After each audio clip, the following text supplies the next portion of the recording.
Kampung Sari, desa kecil yang terletak di lereng perbukitan, seperti diam dalam waktu. Angin berhembus pelan, menggoyangkan dedaunan, dan menyapu halaman yang penuh debu. Tak ada gemerlap, tak ada hiruk-pikuk, hanya kesunyian yang menjadi musik, latar kehidupan sehari-hari. Di balik keindahan alam dan udara yang sejuk, tersembunyi kisah-kisah getir dari para perempuan yang tinggal di sana, terutama mereka yang dikenal dengan sebutan janda muda oleh warga desa. Mereka bukan hanya kehilangan suami, entah karena kecelakaan, penyakit, atau sekadar ditinggalkan, tetapi juga kehilangan tempat berpijak dalam struktur sosial desa yang konservatif. Wulan, misalnya. Perempuan tangguh dengan suara lantang dan tatapan tajam. Ia menjadi janda di usia 27 tahun, setelah suaminya tewas dalam kecelakaan saat bekerja sebagai sopir truk antar kota. Sejak itu, Wulan tak pernah terlihat menangis, tapi juga tak pernah benar-benar tertawa. Berbeda dengan Sari. Wajahnya cerah, senyum selalu tersungging, tapi sorot matanya menyimpan luka yang dalam. Suaminya meninggal 2 minggu setelah mereka merayakan ulang tahun pernikahan pertama. Sari sempat jatuh sakit selama berbulan-bulan, hingga akhirnya perlahan bangkit, walau masih rapuh. Lalu ada Rini, yang paling pendiam di antara mereka. Ia tinggal bersama anak semata wayangnya di sebuah rumah kecil di ujung desa. Rini tidak banyak bicara. Ia lebih suka menanam bunga di pekarangan dan membaca buku-buku usang yang diwariskan dari ayahnya. Tidak banyak yang tahu, tapi Rini pernah menjadi guru sebelum memutuskan berhenti setelah perceraiannya. Ketiganya jarang berinteraksi satu sama lain di awal. Mereka hidup dalam dunia kecil masing-masing, ditemani rutinitas dan bisik-bisik tetangga yang seringkali lebih tajam dari luka. Kamu lihat si Wulan tadi pagi, pakai celana ketat ke warung. Dasar nggak tahu malu, bisik Bu Atun sambil menyapu halaman. Rini juga tuh, tiap malam lampunya nyala sampai jam 10. Ngapain coba? Timpal Bu Mina. Kata-kata seperti itu menjadi makanan sehari-hari. Para janda muda tak hanya harus bertahan hidup, tapi juga bertahan dari penghakiman yang tak berkesudahan. Suatu sore yang mendung, suara motor tua mengusik keheningan Kampung Sari. Motor itu berhenti di depan rumah kosong yang sudah lama ditinggalkan, rumah milik almarhum Pak Haris, mantan kepala dusun. Seorang lelaki tua turun dari motor dengan tubuh bungkuk dan rambut putih lebat. Ia membawa 2 karung kecil di belakang motornya dan sebuah cangkul tua. Beberapa warga memperhatikan dari balik jendela. Siapa tuh? Kayak bukan orang sini, gumam Pak Dirman di warung. Katanya itu temannya Pak Haris, namanya Pak Arman. Mau tinggal di sini? Jawab Ujang, si bocah pengantar gas. Tak banyak yang tahu soal lelaki itu. Ia datang tanpa banyak bicara, langsung membersihkan halaman rumah yang dipenuhi semak. Ia menanam bunga di sudut pagar, menata ulang pot-pot tanah liat, dan mulai menggarap sebidang tanah kecil di samping rumah. Warga desa penasaran, tapi tak ada yang cukup berani bertanya langsung. Hanya Rini yang sesekali melempar senyum saat lewat. Hari-hari berlalu. Pak Arman menjadi bagian dari desa, meski belum benar-benar diterima. Ia jarang ikut kegiatan kampung, lebih sering terlihat mencangkul, menanam, atau mengamati daun dengan mata tajam seperti sedang membaca peta rahasia. Pada suatu pagi, saat matahari belum sepenuhnya naik, Rini mendapati Pak Arman terjatuh di pinggir jalan kecil dekat kebun. Ia segera menghampiri. "Pak, Bapak nggak apa-apa?" tanya Rini panik. Pak Arman mengangguk pelan, tangannya kotor dan lututnya berdarah sedikit. "Cuma terpeleset." "Biasa, tanah basah," jawabnya sambil tersenyum samar. Rini membantunya berdiri, lalu menawarkan untuk membantu membersihkan luka di rumahnya. Pak Arman menolak dengan halus, tapi Rini bersikeras. Sejak kejadian itu, Rini jadi satu-satunya orang yang sering berbicara dengan Pak Arman. Kadang mereka duduk di teras rumahnya, membahas tanaman, cuaca, dan kenangan lama. Kampung, ini punya tanah subur, tapi anehnya, banyak lahan tidur dibiarkan begitu saja. Ujar Pak Arman suatu sore. Rini hanya tersenyum, tidak tahu harus menjawab apa. Kalau ada yang mau diajak kerja sama, Sebenarnya lahan itu bisa jadi kebun yang bagus. Lanjutnya. Ucapan itu awalnya hanya lewat begitu saja. Tapi benihnya mulai tertanam di hati Rini. Di suatu malam yang tenang, di antara suara jangkrik dan semilir angin bukit, Rini duduk di depan rumah sambil memandangi langit. Ia memikirkan ucapan Pak Arman. Mengolah tanah, kebun, ia melirik halaman kosong di samping rumahnya. Rumput liar tumbuh tak beraturan. Tapi siapa tahu, mungkin di balik tanah kering itu tersimpan harapan yang belum ia gali. Dan mungkin ia tidak sendiri. Pagi itu, kabut masih menggantung rendah di atas tanah Kampung Sari. Suara ayam jantan bersahutan di kejauhan, disambut gemericik air dari ember yang ditumpahkan Rini di pekarangan. Hari itu terasa berbeda. Ada semacam getaran kecil di dada Rini, entah karena udara yang lebih dingin dari biasanya, atau karena pikirannya masih melayang pada pembicaraan dengan Pak Arman semalam. Rini menatap halaman kosong di samping rumahnya. Tanah itu sudah lama terbengkalai. Dulunya ladang kecil yang ditanami singkong oleh suaminya, sebelum semuanya berubah. Kini, hanya ilalang dan semak liar yang tumbuh. Di seberang jalan Pak Arman sudah terlihat di kebunnya. Meski sudah tua, gerakannya tetap mantap. Ia mencangkul tanah perlahan, dengan irama yang hampir seperti meditasi. Sesekali ia berhenti, menyeka keringat di dahi, lalu melanjutkan. "Pagi, Pak," sapa Rini sambil membawa secangkir teh manis. Pak Arman mengangkat wajahnya. "Pagi, Rini. Wah, teh lagi. Aku jadi malu tiap pagi dikirimi begini terus." Rini tersenyum kecil. "Gak apa-apa, anggap aja upah cerita-cerita soal kebun kemarin." Pak Arman duduk di bangku kayu dekat pagar. Rini menyerahkan teh, lalu duduk bersila di atas batu datar. "Aku kepikiran soal kebun itu." Rini membuka pembicaraan. "Kalau kita bisa manfaatin lahan kosong di kampung ini, mungkin bisa jadi pemasukan buat kami, para janda." Pak Arman menatapnya lama. Ada senyum di sudut bibirnya, tapi tidak mengejek, lebih seperti bangga. Tanah tidak pernah menolak siapapun. Dia hanya menunggu disapa.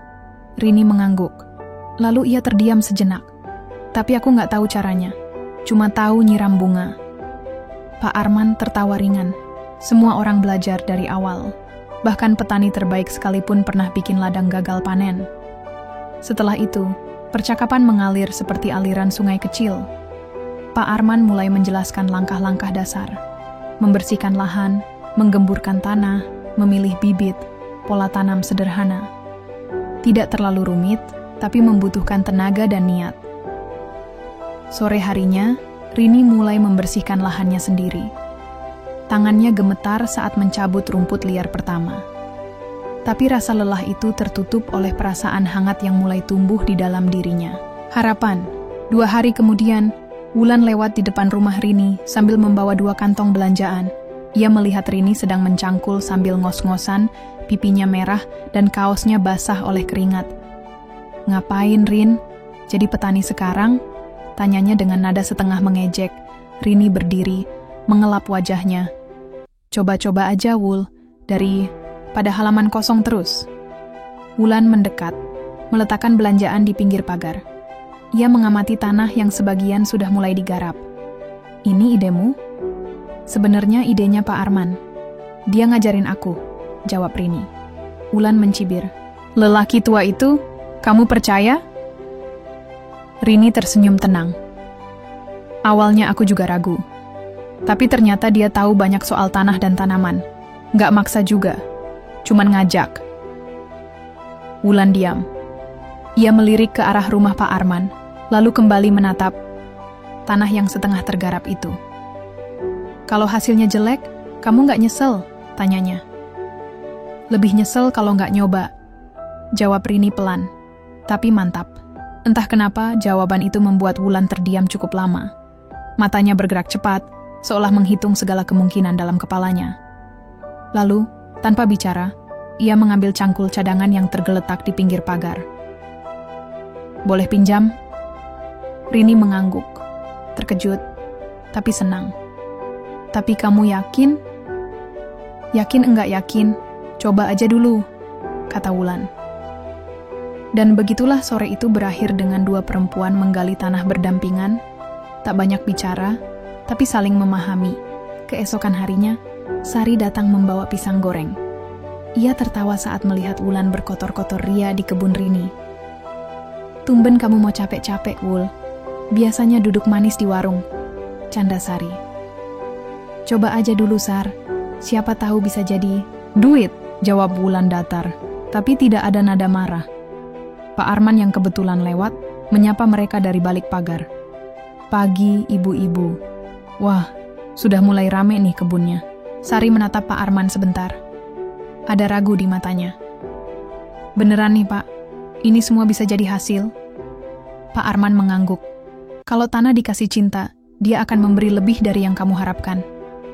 Kalimat itu membuat ketiganya tertawa, bukan karena mengejek, tapi karena entah kenapa mereka suka mendengarnya. Minggu itu, mereka mulai serius. Rini mengajak beberapa janda lain. Ada yang datang hanya untuk lihat-lihat. Ada yang langsung ikut bantu. Ada juga yang tetap sinis dan mencibir. "Ngapain janda-janda main tanah? Udah ditinggal laki, sekarang mau ditinggal waras juga," sindir Bu Atun. Tapi mereka tak peduli, karena ketika matahari mulai naik tinggi dan keringat membasahi tubuh mereka, ada rasa puas yang tak bisa dibeli. Kebun kecil itu belum menghasilkan apa-apa. Tapi di sana, di sela-sela barisan tanah gembur dan benih yang baru ditanam, tumbuh sesuatu yang lebih penting. Keyakinan bahwa hidup mereka belum selesai. Lanjut ke bab 3.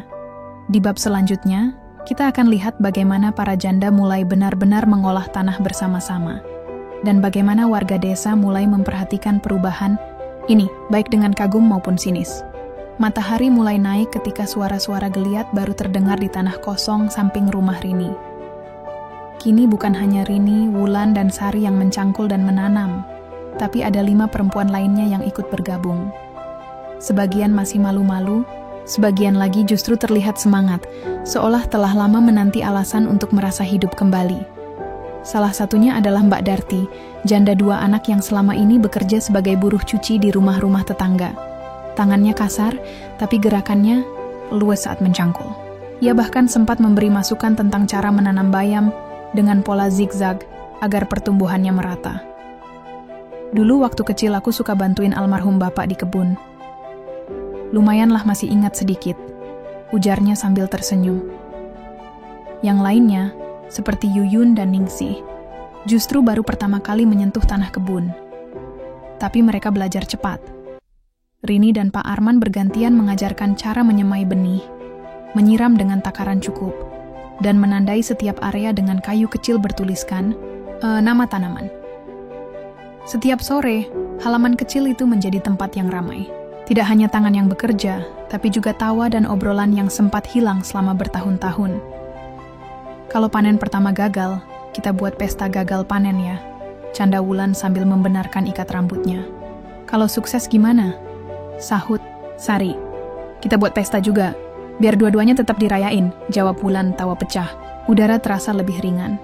Namun tak semua orang senang dengan perubahan itu.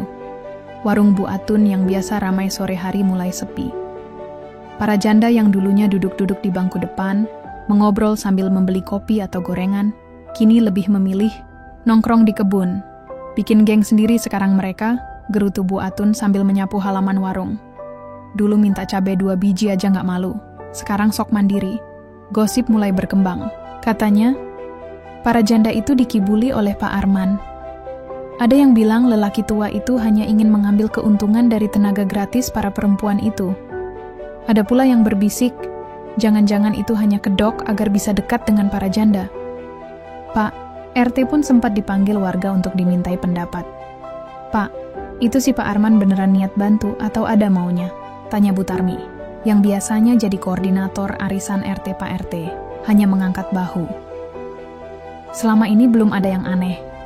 Lagian, mereka kan cuma berkebun. Salahnya di mana?" Tapi bisik-bisik tetap menyebar. Bahkan anak-anak mulai ikut-ikutan, memanggil para janda dengan julukan petani gagal cinta, walau tanpa tahu apa artinya. Rini mendengar semua itu, tapi ia memilih diam. Bukan karena takut, tapi karena ia tahu Kata-kata tak bisa menghentikan mereka yang belum mau melihat. Di malam hari, Rini duduk di teras rumah bersama Pak Arman. Mereka menatap kebun yang mulai terisi barisan tanaman kecil. Bayam, kangkung, tomat, cabai, bahkan beberapa bunga matahari. "Pak, kenapa Bapak terus bantu kami? Padahal bisa aja tinggal santai. Gak usah repot-repot urusin perempuan yang dicibir orang," tanya Rini pelan. Pak Arman tersenyum. "Kamu tahu nggak, Rin? Dulu saya punya kebun besar di Jawa Tengah. Punya karyawan, alat lengkap. Tapi setelah istri saya meninggal, semua itu kayak kehilangan maknanya." Rini mendengarkan tanpa menyela. "Saya tinggalin semuanya. Saya keliling, desa ke desa, bantu orang bikin kebun kecil. Gak semua berhasil, tapi setiap kali lihat tanah yang tadinya mati bisa hidup lagi, rasanya seperti saya juga ikut hidup." Rini menatap lelaki tua itu dengan rasa hormat yang semakin dalam. "Kita bukan cuma bikin kebun ya, Pak." Pak Arman menatapnya dan menjawab pelan, "Kita sedang menyemai harapan." Minggu keempat kebun berjalan, tanaman pertama mulai tumbuh dengan baik. Bayam tampak segar, tomat mulai berbuah kecil, dan bunga matahari menjulang tinggi, seolah menjadi simbol keberanian para janda itu. Mereka mulai membagi tugas lebih rapi. Ada yang menyiram, ada yang mencabut gulma, ada yang mencatat perkembangan tanaman di buku kecil yang disediakan Rini. Bahkan Wulan, yang dulu paling skeptis, kini menjadi yang paling rajin mengingatkan jadwal tanam. "Besok mulai panen bayam ya. Kita buatkan sayur bening buat makan siang bareng," seru Sari sambil menepuk tangan. Hari itu, semangat terasa seperti sinar mentari pagi yang hangat. Namun menjelang akhir bab ini, awan mulai berkumpul di atas kebun harapan mereka. Sebuah surat dari kantor desa tiba di tangan Pak Arman. Surat itu berisi pemberitahuan bahwa lahan yang mereka kelola ternyata masuk dalam zona rencana pembangunan jalan baru. Jika rencana itu berjalan, kebun mereka akan dibongkar dan dialihfungsikan. Pak Arman membaca surat itu dengan rahang mengeras. Ia tahu ini bisa menghancurkan semangat yang baru saja tumbuh. Tapi ia belum memberitahu siapapun, belum sekarang, sebab ia tahu tak semua harapan bisa tumbuh di tanah yang tenang. Kadang, harus melalui badai dulu, agar akarnya kuat. Hari-hari di kebun berjalan seperti biasa. Para janda mulai terbiasa dengan rutinitas baru. Menyiram tanaman di pagi hari, mencabut gulma di siang terik, dan duduk berbincang di sore menjelang maghrib. Mereka tidak lagi merasa malu terlihat berkotor-kotor dengan pakaian lusuh. Kini, tanah di kuku dan peluh di dahi menjadi simbol harga diri baru. Mereka bukan lagi sekadar janda yang ditinggal. Mereka adalah perempuan yang bangkit. Namun, di balik semua itu, Pak Arman menyimpan sesuatu. Di dalam laci tua rumahnya, tersimpan lembaran surat dari kantor desa. Pemberitahuan bahwa lahan yang mereka olah akan digunakan untuk pembangunan jalan penghubung antar dusun. Surat itu memberinya gelisah yang belum ia bagi kepada siapapun. Sore itu, saat kebun sepi dan langit mulai jingga, Pak Arman duduk sendirian di bangku kayu sambil menatap tanah yang telah mulai hijau. Ia menghembuskan napas berat, lalu membuka map yang isinya peta dan proposal kecil dengan tulisan tangannya. Program Kebun Harapan Mandiri, skema pengembangan ekonomi perempuan desa. Tak bisa dibiarkan musnah begitu saja, gumamnya. Malamnya, ia menemui Pak RT. Di teras rumah sang ketua lingkungan, mereka duduk dengan gelas kopi yang mengepul dan tumpukan kertas di antara mereka. "Pak, saya butuh bantuan," kata Pak Arman pelan. Pak RT, seorang pria paruh baya yang lebih sering diam daripada bicara, menoleh dengan alis terangkat. Pak Arman lalu menyerahkan proposal sederhana itu. Ia menjelaskan bahwa kebun tersebut bukan hanya soal panen, tapi tentang pemberdayaan, tentang harga diri, tentang menyelamatkan generasi perempuan yang selama ini dilabeli beban masyarakat. "Saya tahu rencana pembangunan jalan itu penting, tapi bisa nggak kita cari solusi lain? Atau paling tidak, tunda dulu sampai kami bisa membuktikan bahwa tanah ini punya nilai lebih dari sekadar rute kendaraan," ujar Pak Arman sungguh-sungguh. Pak RT membaca, mengangguk-angguk, lalu berkata, saya nggak janji. Tapi saya bisa ajukan ini ke rapat desa minggu depan. Pak Arman tersenyum. Itu sudah cukup untuk saat ini. Keesokan harinya, Pak Arman mengumpulkan para janda di kebun. Ia berdiri di tengah barisan pohon tomat dan bayam, lalu berkata, "Saya harus jujur, tanah ini dalam rencana pembangunan jalan desa. Tapi saya punya rencana." Wajah-wajah yang tadinya cerah mendadak berubah cemas. "Apa maksudnya, Pak?" "Kita bisa digusur?" tanya Rini. Kaget. "Sabar, Rin. Kita belum sampai ke sana," kata Pak Arman menenangkan. "Saya sudah ajukan proposal agar kebun ini jadi bagian dari program desa. Bukan sekadar lahan kosong. Kita bisa ubah ini jadi kebun percontohan. Kalau berhasil, kita bisa dapat dukungan dana. Bahkan, kalian bisa dibayar untuk mengelolanya." Wulan bersedekap, nada suaranya agak ketus. "Tapi gimana kalau nggak berhasil? Gimana kalau tetap digusur?" Pak Arman memandang mereka satu persatu. "Kalau kita diam, ya sudah pasti digusur. Tapi kalau kita berusaha, kita punya harapan." Sari menatap tanah di bawah kakinya, lalu berkata pelan, "Aku udah terlalu lama hidup dalam ketakutan. Tapi kebun ini bikin aku merasa berarti. Kalau memang ini ujian, ya kita hadapi bareng." Perlahan, satu persatu mulai mengangguk. Tak ada yang mudah, tapi mereka sudah terlalu jauh untuk mundur. Dalam minggu-minggu berikutnya, kebun itu mulai berubah. Tak hanya urusan tanam-menanam, tapi juga branding.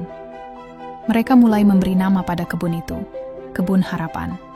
Rini membuat papan nama dari kayu bekas, dicat biru laut dengan tulisan putih.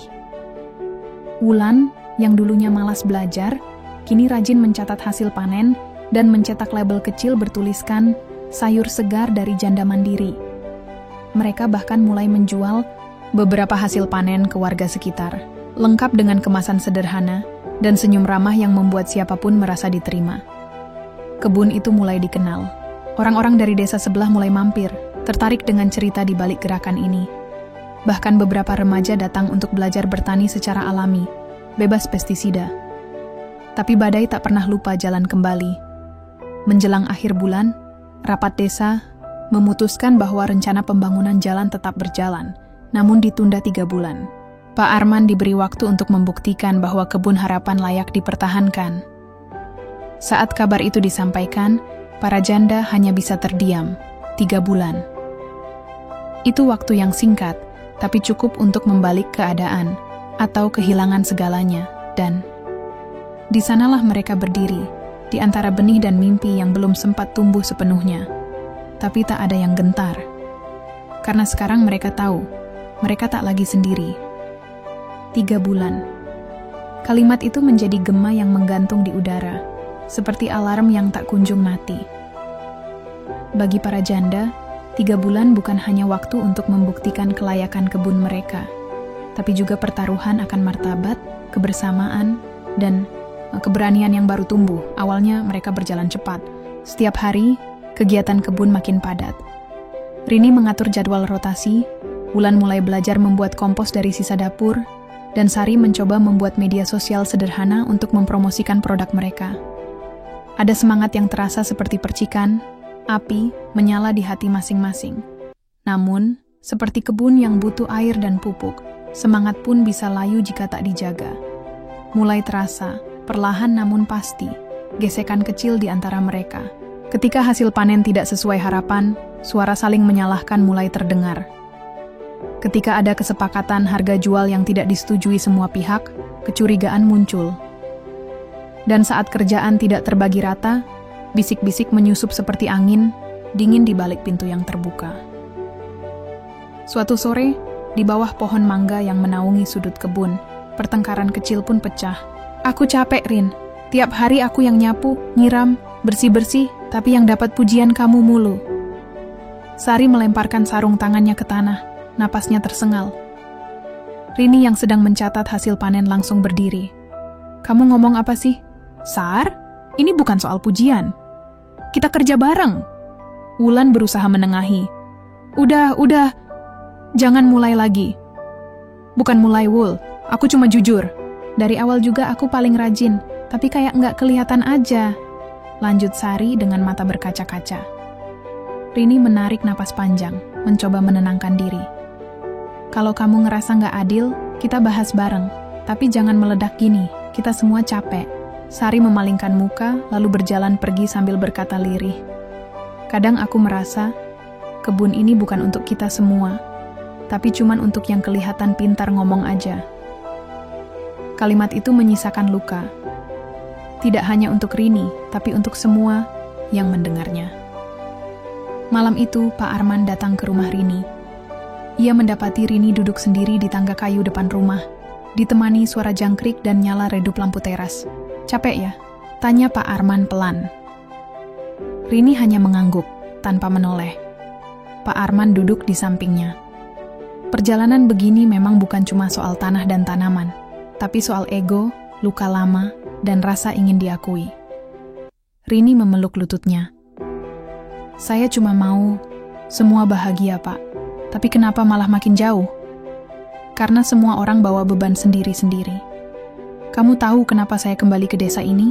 Tanya Pak Arman. Rini menoleh. Belum, tapi saya penasaran.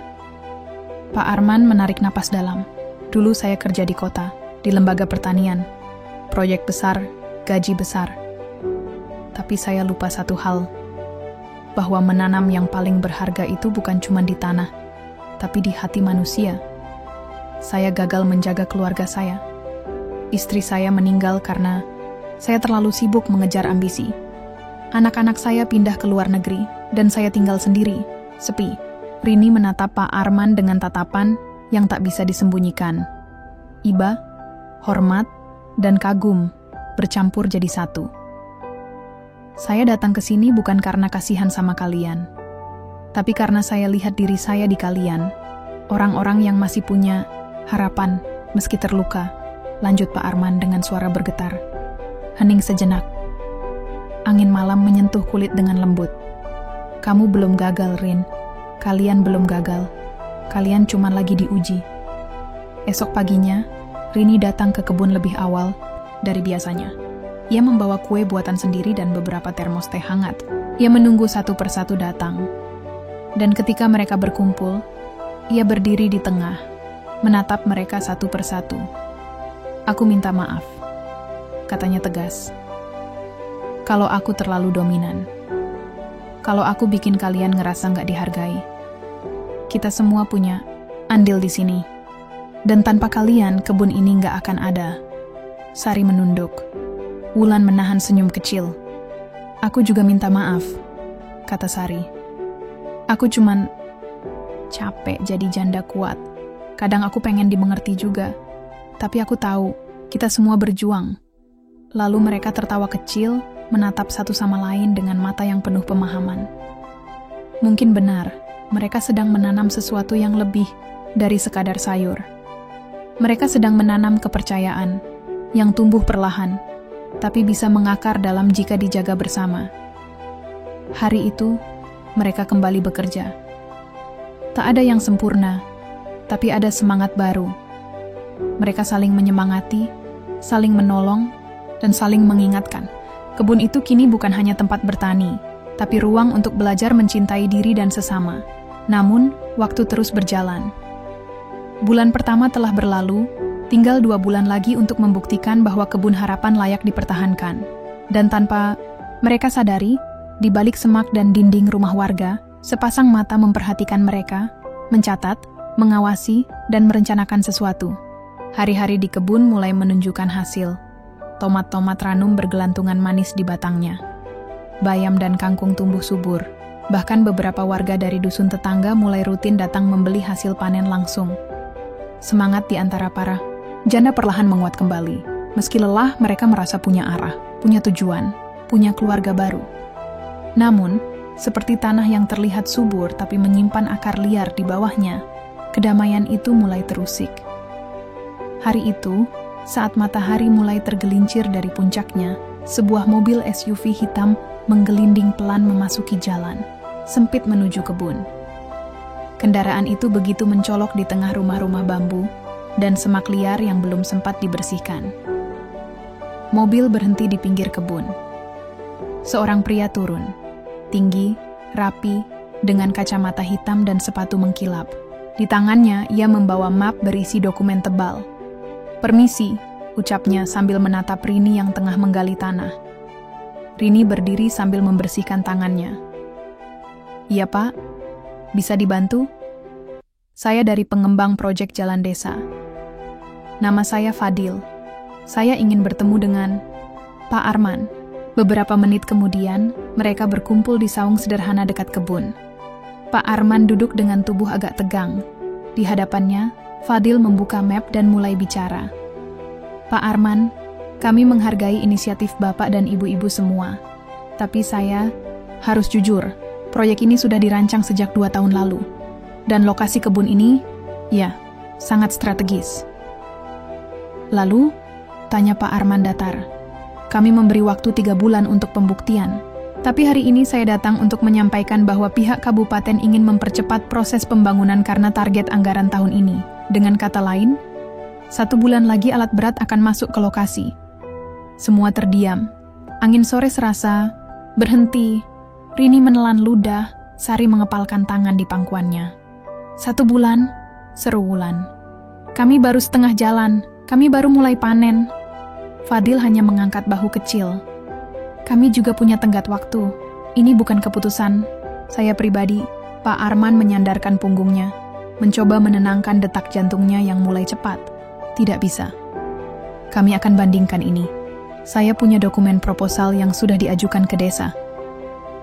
Fadil menatap tajam. "Saya tahu siapa Anda, Pak Arman. Anda mantan direktur lembaga pertanian, bukan? Dipecat karena gagal menjalankan proyek hutan kota." Seisi saung terhenyak. Rini menatap Pak Arman dengan mata melebar. "Apa maksudnya, Pak?" Fadil berdiri, membereskan mapnya. "Jangan pura-pura lupa. Nama Anda masih tercatat dalam dokumen audit nasional. Saya hanya menyampaikan, kadang masa lalu tak bisa begitu saja dikubur oleh kebun kecil seperti ini." Ia lalu berjalan pergi meninggalkan suasana tegang, menyisakan keheningan yang lebih menusuk dari teriakan. Malamnya, di rumah Rini, para janda berkumpul. Tak ada tawa, tak ada canda. Hanya kopi yang mulai dingin dan mata-mata penuh tanya. "Jadi, Pak Arman beneran pernah gagal dalam proyek pertanian besar?" tanya Sari pelan. Pak Arman mengangguk pelan. "Iya, saya memang pernah salah. Proyek itu gagal bukan karena saya tak bisa, tapi karena saya membiarkan politik mencemari pekerjaan. Saya ditumbalkan. Tapi saya tidak pernah berhenti mencintai tanah dan orang-orang kecil yang menggantungkan hidup padanya." "Kenapa Bapak enggak cerita dari awal?" tanya Wulan. Pak Arman tersenyum tipis. "Karena saya ingin kalian menilai saya dari apa yang saya tanam hari ini, bukan dari apa yang mati kemarin." Rini menatapnya dalam. "Saya percaya, Bapak. Kami semua di sini percaya. Kebun ini bukan sekadar lahan, ini hidup kami, dan kita harus pertahankan." Pak Arman bangkit. "Kalau kalian masih percaya, kita harus kerja 2 kali lipat mulai besok. Kita buktikan bahwa tanah ini bukan milik segelintir pengembang, tapi milik hati-hati yang mau berjuang." Keesokan harinya, sesuatu berubah. Para janda tak lagi bekerja hanya sebagai petani, tapi juga sebagai pejuang.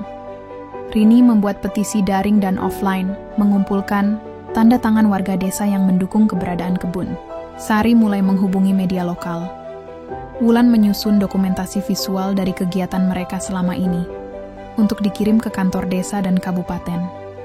Dan perlahan, suara mereka mulai terdengar. Seorang wartawan dari radio lokal datang mewawancarai mereka. Sebuah blog pertanian mengangkat kisah mereka di artikel inspiratif. Bahkan, influencer muda dari kota mampir ke kebun dan membuat video viral tentang kebun para janda hebat. Tapi waktu terus berjalan. Dan alat berat dari proyek itu sudah mulai bersiap di ujung desa. Pagi itu, suasana di kebun tidak seperti biasanya. Biasanya, canda tawa para janda muda mengiringi kegiatan mencangkul, menyiram, atau memetik hasil panen.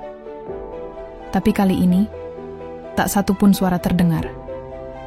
Semua mata tertuju pada sebuah amplop putih, besar di tangan Rini. Amplop itu datang bersama utusan dari kecamatan. Surat resmi berkop kabupaten yang setelah dibuka, membuat dada Rini terasa sesak. Ia membacanya keras-keras di depan teman-temannya yang berdiri melingkar di saung kebun. Bersama ini kami menyampaikan bahwa area lahan yang sedang digunakan secara tidak resmi oleh warga akan segera dialihfungsikan sebagai jalur pengembangan infrastruktur jalan desa. Batas waktu evakuasi area adalah 14 hari sejak surat ini diterbitkan. 14 hari. Seperti bom waktu yang siap meledak di atas kepala mereka. Sari menutup mulutnya, syok. 2 minggu? Kita belum selesai panen. Belum semua lahan dipanen, apalagi dikembangkan. Wulan duduk di tanah, menatap kosong. Aku baru beli bibit baru kemarin. Rini meremas kertas surat itu, menahan tangis. Mereka nggak peduli apa pun tentang perjuangan kita. Namun Pak Arman tetap berdiri tegak. Kita tidak akan menyerah. Mereka pikir kita ini kecil, lemah, tidak punya kuasa. Tapi yang mereka lupa, kami menanam bukan hanya sayur, kami menanam martabat. Hari-hari berikutnya menjadi medan pertempuran. Rini, Sari, Wulan, dan para janda lainnya bergerak seperti tak kenal lelah. Mereka menyebarkan video kondisi kebun, menceritakan perjuangan mereka lewat media sosial, dan menggalang dukungan dari komunitas tani di daerah lain. Mereka juga mengumpulkan dukungan dari warga desa. Meskipun ada beberapa yang takut bicara, banyak yang mulai berani menunjukkan solidaritas. Termasuk Pak RT yang akhirnya bersuara. Lahan itu dulunya memang dibiarkan terbengkalai, dan sekarang kalian jadikan hidup. Itu harus dihargai. Namun, tekanan pun meningkat. Beberapa malam motor-motor asing melintas di depan rumah Rini, sengaja menggeber gas. Beberapa dari mereka mendapat telepon gelap. Ancaman halus agar tidak ikut campur dalam urusan besar. Sari bahkan pernah mendapati pupuk mereka dirusak. Kantong-kantong kompos dibuang ke sungai kecil di belakang kebun. Aku takut, Rin, ucap Wulan pada suatu malam. Rini menggenggam tangannya erat. Aku juga. Tapi kita sudah terlalu jauh untuk mundur. Di tengah badai itu, satu kabar tak terduga datang. Pak Arman mengajak Rini ke rumahnya. Sebuah bangunan tua sederhana yang dulu tampak seperti gudang. Ia membuka lemari kayu tua, mengeluarkan satu berkas tebal dan sebuah flash disk. "Apa ini, Pak?" tanya Rini. Pak Arman mengangguk pelan. "Ini warisan terakhir dari masa lalu yang ingin aku kubur. Tapi mungkin sekarang justru bisa jadi penyelamat." Di dalam berkas itu terdapat blueprint, surat izin, dan salinan kerja. Sama proyek pertanian berkelanjutan yang pernah ia ajukan 10 tahun lalu. Proyek yang gagal karena sabotase politik dan permainan tanah. Salah satu lokasinya, ya, desa ini. Termasuk lahan yang sekarang menjadi kebun harapan. Pak Arman menunjuk salah satu halaman. Lahan ini secara legal belum tercatat sebagai bagian dari proyek jalan. Dalam dokumen ini, statusnya masih lahan uji coba pertanian. Jika kita bisa validasi dokumen ini dan dukungan warga cukup kuat, kita bisa ajukan gugatan atau paling tidak penangguhan. Rini melongo, tidak percaya. "Kenapa Bapak simpan semua ini?" "Saya pernah menyerah. Tapi melihat kalian, saya sadar, saya punya kesempatan kedua." Hari-hari menjelang batas 14 hari itu menjadi perang habis-habisan. Rini dan Pak Arman menyusun berkas legal, dibantu seorang pengacara muda dari kota yang terinspirasi dari kisah mereka di media sosial. Para janda lain mulai menggelar kegiatan di kebun, dari kelas menanam untuk anak-anak hingga demo memasak dari hasil panen mereka, menarik perhatian media dan masyarakat luas. Kebun itu berubah menjadi medan perjuangan terbuka, bukan lagi sekadar tanah dan sayur, tapi simbol keberanian perempuan yang ditinggalkan oleh suami, kehidupan, dan kadang bahkan oleh harapan, tapi tetap memilih berdiri. Di hari ke-13, tepat sehari sebelum batas waktu, mobil dinas dari kabupaten datang lagi. Tapi kali ini bukan Fadil yang turun. Seorang perempuan paruh baya, kepala bidang agraria, turun dari mobil disambut oleh Rini dan Pak Arman. Mereka berbicara panjang di saung. Di akhir pembicaraan, perempuan itu tersenyum kecil dan menyerahkan selembar surat baru. Surat yang menyatakan bahwa status lahan dibekukan sementara untuk keperluan peninjauan ulang, dengan catatan. Dalam 3 bulan, mereka harus menunjukkan proposal formal pengelolaan jangka panjang dan bukti hasil nyata dari kebun. Mereka menang. Setidaknya untuk sekarang gak malam itu, di kebun yang masih basah oleh hujan sore, para janda berdiri di bawah lampu-lampu kecil yang mereka pasang di sepanjang pagar. Musik sederhana dari radio tua mengalun, dan teh manis dibagikan ke semua yang hadir.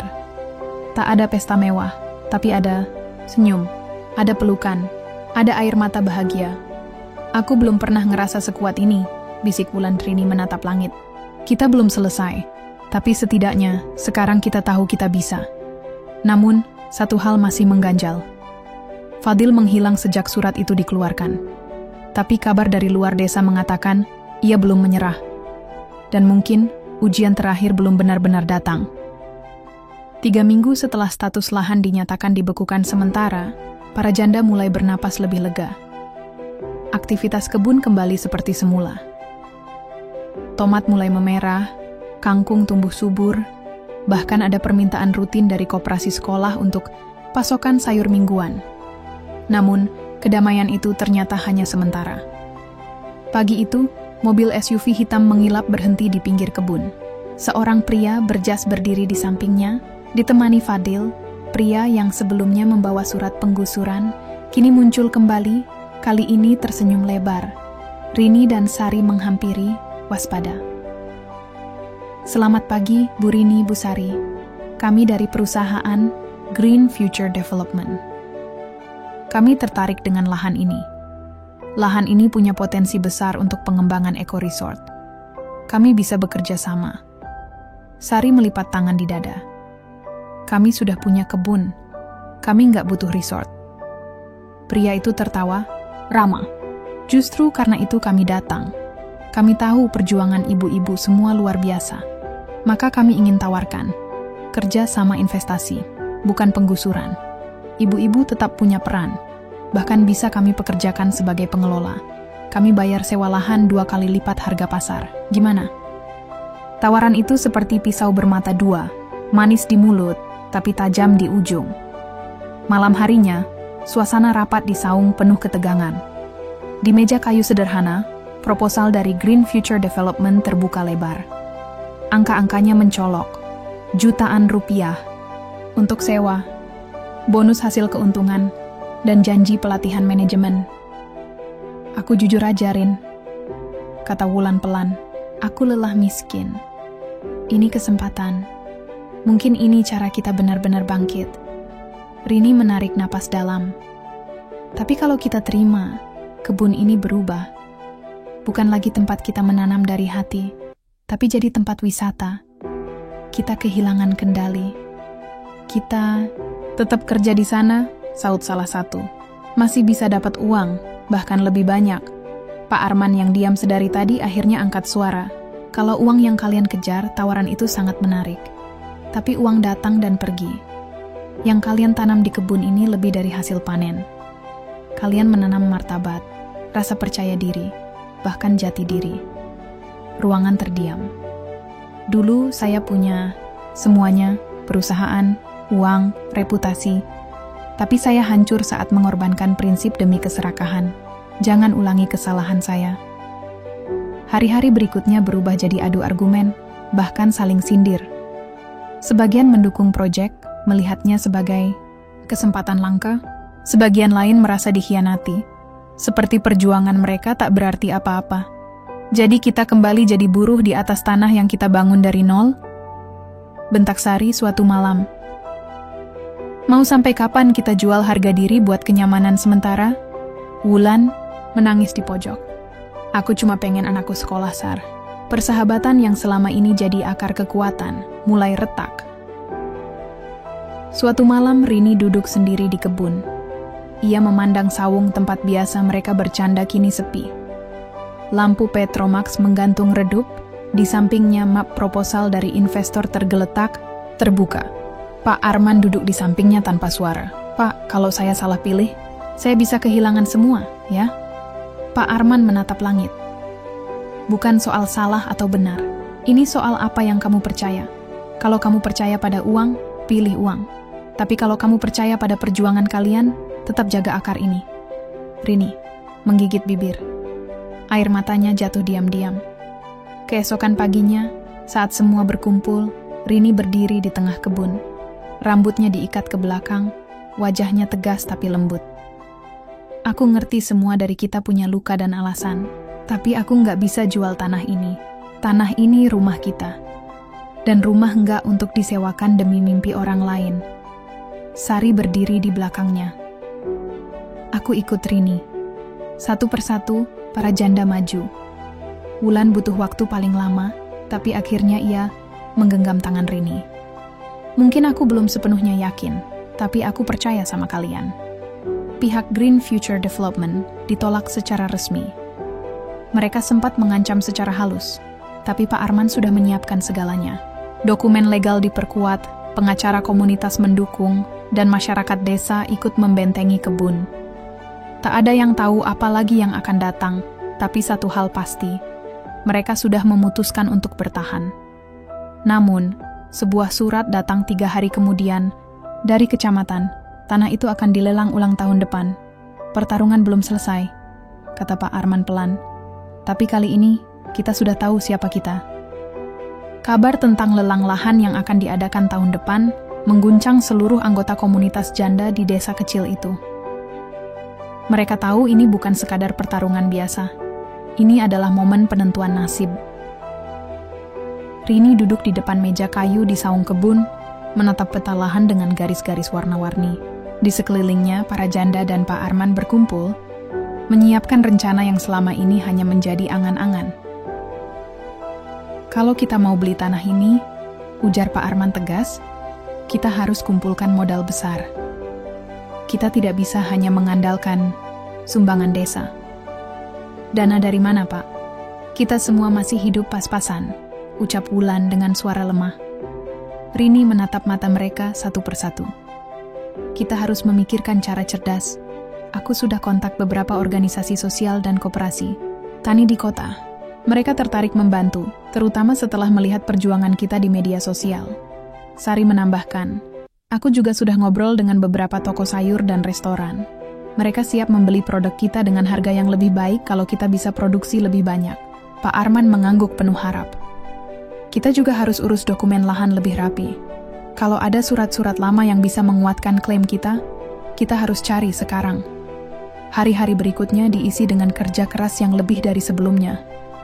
Mereka membentuk panitia penggalangan dana, membagikan brosur, membuat video cerita perjuangan mereka, bahkan mengadakan bazar di desa dan kota terdekat. Modal pun perlahan terkumpul. Pak Arman bersama pengacara mereka menggali kembali arsip desa, mencari dokumen hukum lama yang mungkin terlupakan. Dan disinilah rahasia besar mulai terbuka. Suatu sore, saat membuka kotak kayu tua di rumah Pak Arman, Rini menemukan sebuah surat kuno berwarna kuning pudar. Surat itu ditulis oleh pemilik tanah asli, seorang leluhur desa yang mencatat pemberian tanah itu kepada komunitas desa, dengan syarat tanah harus digunakan untuk kepentingan bersama. Namun, di bagian bawah surat itu terdapat tanda tangan seorang pria bernama H. Arman, yang ternyata adalah kakek dari Pak Arman sendiri. Rini menatap Pak Arman terkejut. Ini warisan keluarga Bapak? Tanyanya. Pak Arman mengangguk dengan mata berkaca-kaca. Iya, dan aku baru sadar, ini bukan kebetulan. Kakek saya adalah pendiri desa dan pemilik sah lahan ini.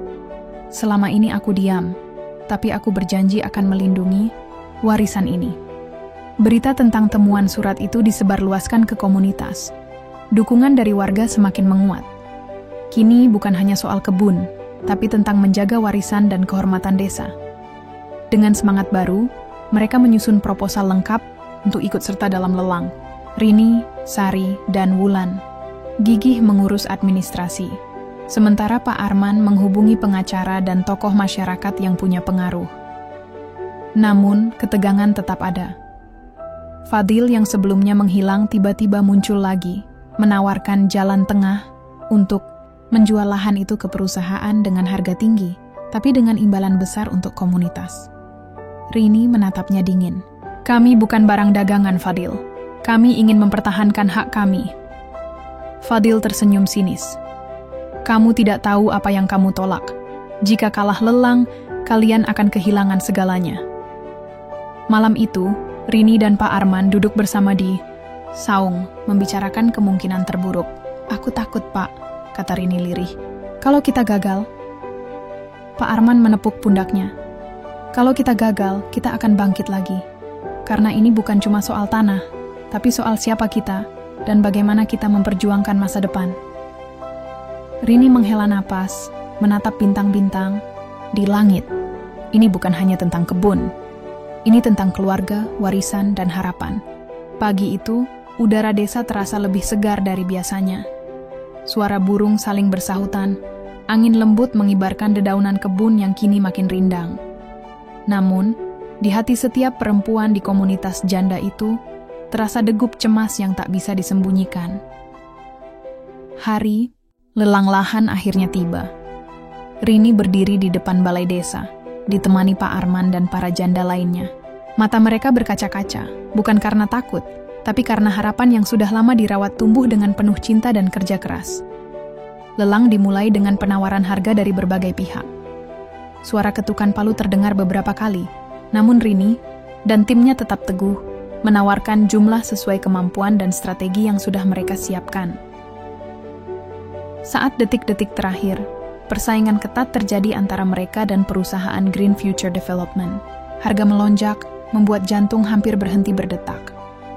Tapi, dukungan yang selama ini mengalir deras dari berbagai komunitas, koperasi, hingga organisasi sosial memberikan mereka kekuatan ekstra. Dana yang terkumpul, doa dan usaha semua orang, akhirnya membuahkan hasil. Palunya diketuk sekali lagi. Lahan dimenangkan oleh komunitas janda desa Ciburayut. Seru ketua panitia lelang. Teriakan kegembiraan membahana. Rini memeluk Pak Arman dengan erat. Air mata bahagia menetes di pipi mereka. Ini bukan cuma tanah, kata Pak Arman dengan suara serak. Ini simbol perjuangan, harapan, dan keluarga besar kita. Para janda saling berpelukan. Ada yang tertawa, ada yang menangis. Wulan yang sempat ragu, kini berdiri paling depan, tersenyum bangga. Anakku akan punya masa depan yang lebih baik. Kita berhasil. Setelah lelang, kehidupan di desa berubah. Kebun yang dulu hanya tempat bertani kini berkembang jadi pusat kegiatan masyarakat. Mereka membangun rumah kaca, tempat pelatihan, bahkan kios kecil untuk menjual hasil panen dan kerajinan tangan. Pak Arman mengumumkan rencana besar, membentuk koperasi tani yang dikelola oleh para janda sendiri dengan dukungan pelatihan dan modal dari pemerintah daerah. Rini berdiri di tengah kebun, melihat wajah-wajah penuh semangat dan harapan. Tuhan memang memberi ujian, tapi Dia juga memberi jalan, ucapnya lirih. Kita hanya perlu percaya dan terus berjuang. Di penghujung hari, saat matahari mulai turun, cahaya keemasan menyinari kebun yang kini semakin subur. Rini dan para janda duduk bersama di saung, berbagi cerita dan mimpi masa depan. Pak Arman tersenyum dan berkata, "Ini baru permulaan, benih yang kita tanam hari ini akan tumbuh menjadi pohon besar yang akan menaungi generasi mendatang."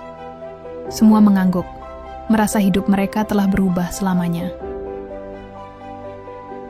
Nantikan video selanjutnya.